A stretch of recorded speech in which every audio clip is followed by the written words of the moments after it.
জ্বালানি তেল সংকটে ভুগছে পুরো দেশ। পাম্পগুলোতে দীর্ঘ অপেক্ষার পর প্রায়ই ঘটছে অপ্রীতিকর ঘটনা।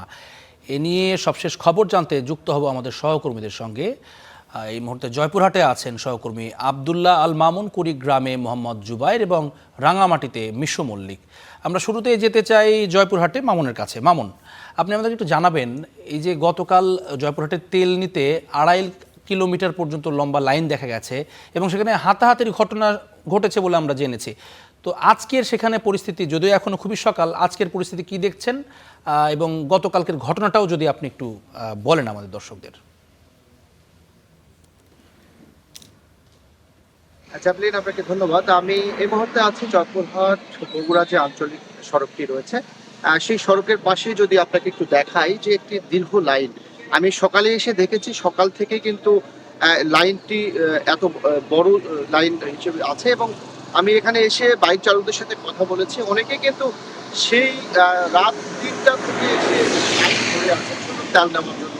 শুধু এই দীর্ঘ লাইনই নয়, আমি আজকে দেখেছি জয়পুরহাটের যে আরো কয়েকটি ফিলিং স্টেশনে আমি ঘুরে দেখেছি, সেখানেও কিন্তু প্রায় 1-1.5 কিলোমিটার পর্যন্ত লাইনে দাঁড়িয়ে বাইক চালকরা রয়েছেন। এবং গতকালকে বিষয় যেটি বলছিলেন আপনি, গতকালকে কিন্তু 2-1টি ফিলিং স্টেশনে তেল দেওয়াকে কেন্দ্র করে হাতাহাতির ঘটনাও ঘটেছে। সেই সাথে গতকালকে একটি ফিলিং স্টেশনে তেল দেওয়ার অনিয়ম থাকার ফলেই কিন্তু উপজেলা নির্বাহী কর্মকর্তা 20,000 টাকা জরিমানাও করেছে। আজকে আমি যেই জায়গাটিতে আছি, এই জায়গায় এসেই কিন্তু চালকদের সাথে কথা বলেছি। কেউ 5 ঘন্টা, 6 ঘন্টা, আবার কেউ সেই ভোর রাত থেকে অপেক্ষা করছেন। এখন পর্যন্ত কিন্তু এই যে জায়গাটিতে আছি ফিলিং স্টেশনে, এখানে কিন্তু তেল দেওয়া এখনো শুরু হয়নি। আমি যদি বলি যে সব মিলে যদি বলি, তেল সংকটের কারণ কিন্তু কোনোভাবেই শেষ হচ্ছে না জয়পুরহাটে। জ্যাভলিন। ধন্যবাদ। আমরা একটু কুড়িগ্রামে যেতে চাই। জুবাইর আমাদের সঙ্গে আছেন। পেট্রোল পাম্পগুলোতে কি অবস্থা জুবাইর? সেখানে কি এখন তেল পাওয়া যাচ্ছে বা দাম বেশি পড়ছে কিনা খোলা বাজারে নিতে গেলে?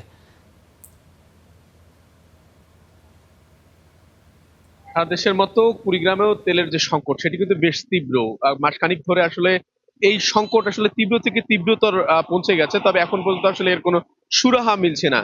এখানে আসলে একই পরিস্থিতি। জানিয়ে রাখি যে এখানে যারা তেল নিতে আসছেন, বিশেষ করে মোটরসাইকেল আরোহী সহ জ্বালানি তেল ব্যবহার করে আসলে যারা পরিবহন কার্যক্রম পরিচালনা করেন, তারা কিন্তু একদিন আগে, কোনো কোনো সময় দেখা যাচ্ছে যে সন্ধ্যাবেলায় এসে, একদিন আগে সন্ধ্যাবেলায় এসে তাদের মোটরসাইকেল বা যানবাহন রেখে তারপরে কিন্তু তারা সিরিয়ালে থেকে পরের দিন আসলে বেলা গড়িয়ে 10টা বা 11টার দিকে তেল নিতে হচ্ছে।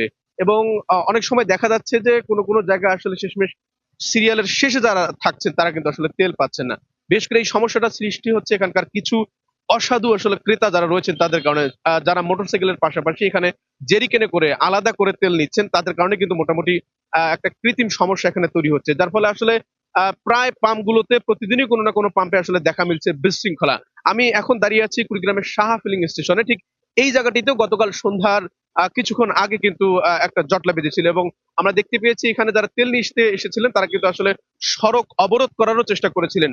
এছাড়া অন্যান্য পাম্পগুলোরও এই একই দশা। আসলে সব মিলিয়ে কুড়িগ্রামের যে পাম্পগুলো রয়েছে, প্রায় 20টি পাম্প, এই পাম্পগুলোতে একই পর্যাপ্ত তেল নেই। অন্যদিকে আসলে অসাধু যে ক্রেতারা রয়েছেন তাদের জন্য আসলে কৃত্রিম সংকটটা তীব্র থেকে তীব্রতর হচ্ছে।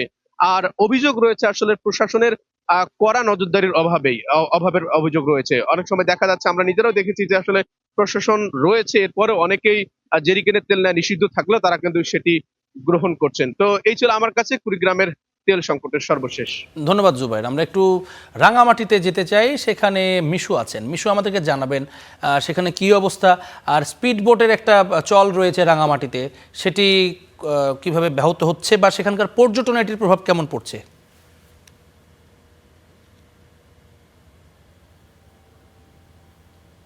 জ্যাভলিন, দীর্ঘ অপেক্ষার পর রাঙামাটিতে চালু হয়েছে অবশেষে ফুয়েল কার্ড।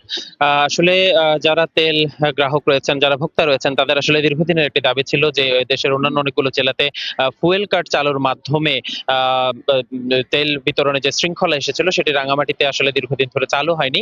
কিন্তু অবশেষে রাঙামাটিতে ফুয়েল কার্ড চালু হওয়াতে বর্তমানে তেল ভোক্তাদের মধ্যে কিছুটা স্বস্তি এসেছে। বর্তমানে আমি শহরের প্রাণকেন্দ্র বনরূপায় রয়েছে, এখানে যে ফিলিং স্টেশন রয়েছে সেখানে আমরা সকাল থেকে একটা বিষয় দেখতে পাচ্ছি যে যারা মোটরসাইকেল সহ অন্যান্য যে সকল যানবাহন রয়েছে সেগুলো সকাল থেকে 8টা থেকে আসলে কিছুক্ষণ আগে থেকে তেল দেওয়া শুরু হয়েছে এখানে। তো যারা তেল গ্রহীতারা আছেন তারা অনেকেই ফুয়েল কার্ড তারা অলরেডি নিবন্ধন করেছেন। এটি জেলা প্রশাসন, পুলিশ এবং সেনাবাহিনীর সহায়তায় এই নিবন্ধন কার্যক্রম চলমান আছে এবং তারা ফুয়েল কার্ড প্রদর্শনের মাধ্যমে কিউআর কোডটি স্ক্যান করে যারা এখানে ফিলিং স্টেশনে দায়িত্বরত আছেন এবং প্রশাসনের কর্মকর্তারা আছেন তারা এটি স্ক্যান করে যারা তেল নিতে আসছেন তাদের যে রেকর্ড সেটি তারা দেখতে পাচ্ছেন। এখানে তিনি আগে তেল নিয়েছেন কিনা, কোন পাম্প থেকে নিয়েছেন, কতটুকু নিয়েছেন, সেটি তারা এখান থেকে যাচাই বাছাই করে তারপরেই আসলে তেল দিচ্ছেন। আপনি বলছিলেন আসলে স্পিড বোর্ডের কথা। স্পিড বোট আসলে এক্ষেত্রে একটু সমস্যা রয়েই গেছে। স্পিড বোট এবং যে সকল কৃষকরা রয়েছেন তাদের আসলে ফুয়েল কার্ড করার ব্যাপারে কিছুটা সমস্যার সম্মুখীন হতে হচ্ছে, যেহেতু তাদের আসলে ট্রেড লাইসেন্স এবং অন্যান্য যে সকল লাইসেন্স সেগুলো আসলে প্রপার ভাবে নেই। সে কারণে তাদের একটু সমস্যা হচ্ছে। তবে আমরা ট্যাগ অফিসারদের সাথে কথা বলেছি, তারা বলছেন যে জেলা প্রশাসনের সাথে এটা আলোচনা সাপেক্ষে খুব দ্রুত আসলে এটি শেষ করা হবে, সমাধান করা হবে। তো এই ছিল আসলে আমার কাছে রাঙামাটি থেকে জ্বালানি সংকটের সর্বশেষ যে ধন্যবাদ মিশু।